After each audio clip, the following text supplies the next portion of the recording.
On August 12, 2025, the unthinkable happened at dawn. A Chinese HQ-19 anti-stealth missile roared to life from a coastal battery and hurtled toward an American B-2 Spirit bomber. The launch was sudden, aggressive, and unmistakable. Within seconds, one of the rarest aircraft in the world, a $2.1 billion stealth platform, of which only 19 exist, was in mortal danger. The missile, traveling at Mach 14, closed the distance with terrifying speed, 42 seconds to impact.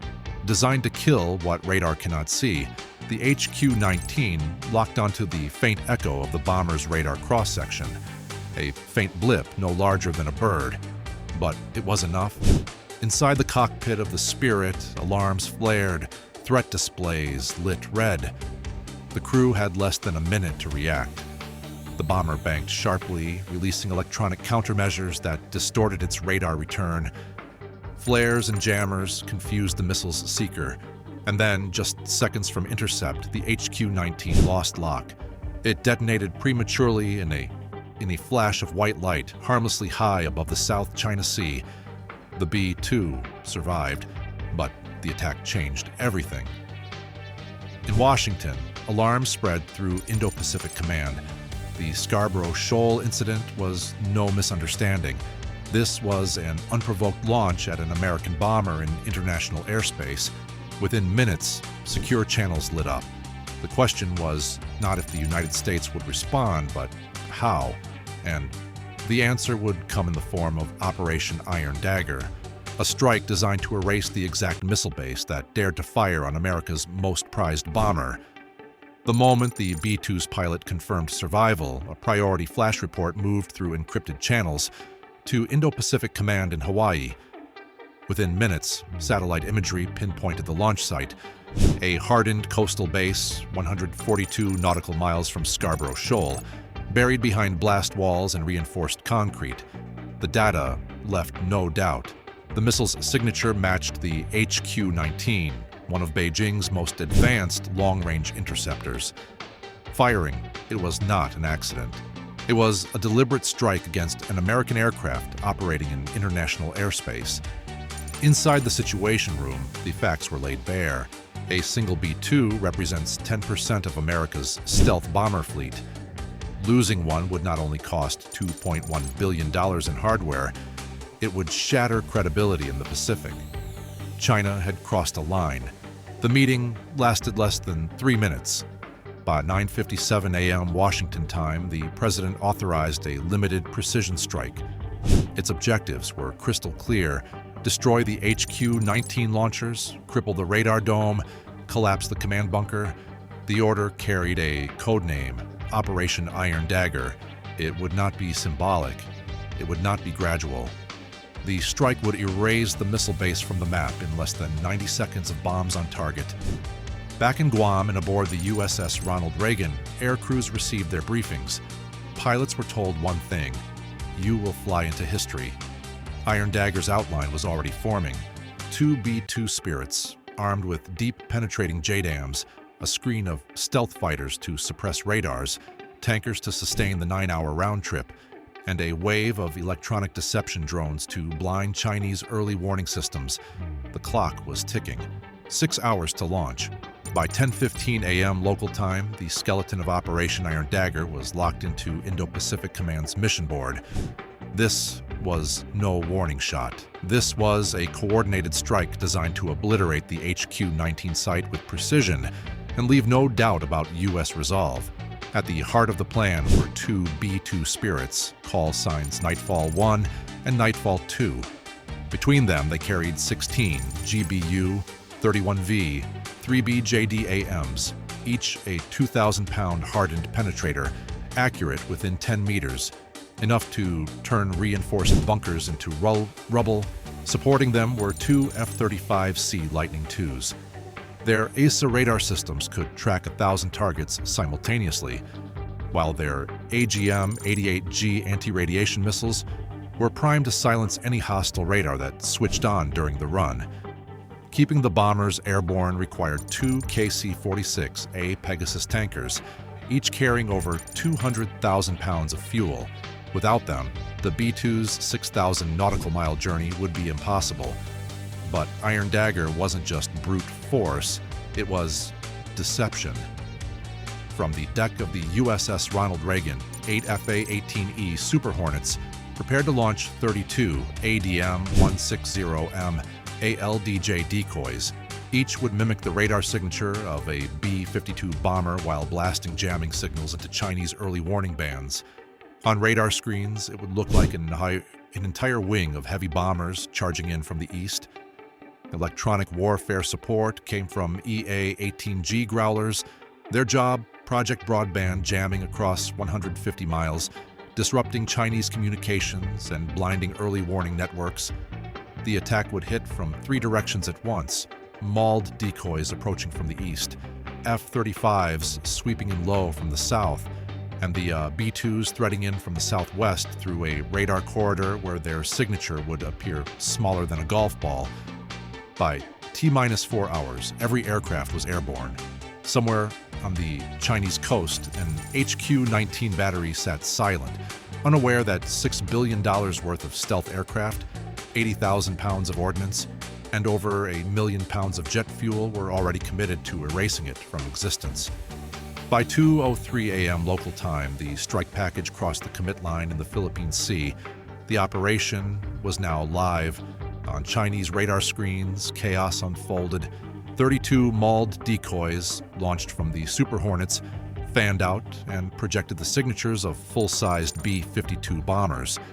Each one blasted 500-watt jamming signals into Chinese early warning bands, flooding scopes with more than 100 false contacts. To Beijing's operators, it looked like an entire bomber wing was charging in from the east. Targeting resources were diverted, radars slewed, and launch crews braced for the wrong threat. Meanwhile, the F-35s skimmed the surface from the south. Their distributed aperture systems scanned the horizon, ready to pick up any missile launch within 800 miles. Anti-radiation missiles sat primed under their wings, prepared to silence short-range SAMs the moment they powered up. And then, the ghosts arrived. From the southwest, at 31,000 feet, the B-2 slipped across the coastline. Their radar cross-section was so small, even China's most advanced phased array systems would need to be within 25 miles to reliably track them. Engines throttled low to reduce heat. Their infrared signatures were nearly invisible. Inside Nightfall 1, the APQ-181 radar quietly mapped the HQ-19 complex below. Every bunker, every launcher, every antenna. The picture appeared on cockpit screens in crisp detail, accurate to the meter. Ahead of them sat the target, a 3-acre installation encircled by blast walls, radars, missile tubes, command bunkers, supposedly impregnable. But the spirits were already in weapons profile. At 2:14 a.m. Baktaubenmerten, the call came over the headsets of Nightfall 1 and Nightfall 2. Weapons hot! Both B-2 spirits shifted altitude and aligned with sub-meter precision. Their bomb bays opened together, releasing 16 GBU-31 Chivalry 3B JDAMs, each a 2,000-pound penetrator guided to within 18 inches of target. In less than 15 seconds, the bombs were away, falling silently at nearly the speed of sound. The first wave shattered the radar dome, collapsing its 60-foot array in fire and twisted steel. The second wave tore into the HQ-19 launchers, each impact setting off violent chain reactions as solid fuel boosters ignited. The final pair drilled into the command bunker, delayed fuses detonating deep underground to pulverize reinforced concrete and collapse the entire structure. The strike was over in 88 seconds. When the smoke cleared, the HQ-19 site was gone. Fires raged at 2,000 degrees, launchers lay molten, the radar mast snapped, the command bunker reduced to a crater. The B-2s banked west without afterburners, vanishing once more into the dark. F-35s loitered briefly, infrared sensors confirming what Washington demanded: total destruction. By 2:21 a.m., Operation Iron Dagger was complete. For China, the losses were staggering. 3 launchers worth $60 million each, a radar array valued at $150 million, the hardened command center and auxiliary vehicles all erased.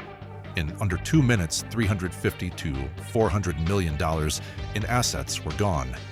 But the real blow was strategic.